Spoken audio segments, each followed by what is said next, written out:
We have to start any project with one thing in mind. We need to help that business succeed. If the design doesn't help the company do that, then, well, the design is useless. Let's take a look at this design from my Discord group. First, let's have a quick look through it. I've opened it in my browser so we can pretend that this is a real website.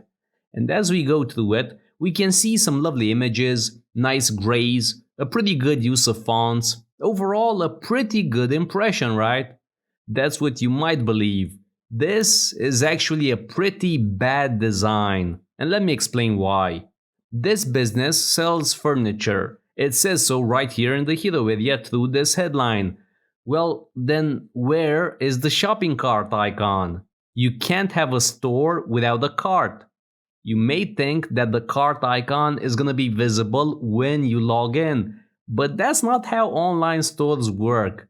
Open your browser and visit the most well-known furniture stores in your country. You're gonna see a cart icon 9 times out of 10. Now, the next mistake. Where are the prices? You have to scroll down a ton in order to see just a handful. This is not okay. This is gonna hurt the business.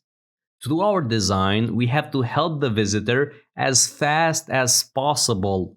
Most people are not patient when browsing around. You either show them what they need or they're out. Another thing, there are no reviews for these products. No social proof, which is huge. You need reviews. Again, that's gonna hurt the business. If you can't establish trust, then the visitor is out. Whenever we're talking about online shops, we need to add reviews. Another issue, the call to action is grayed out. The add to cart button seems to be disabled. This doesn't make any sense. We know that calls to action must stand out. You have to guide the user through the use of color. This is another big mistake that can't be excused. Next, an execution mistake. The design is too wide.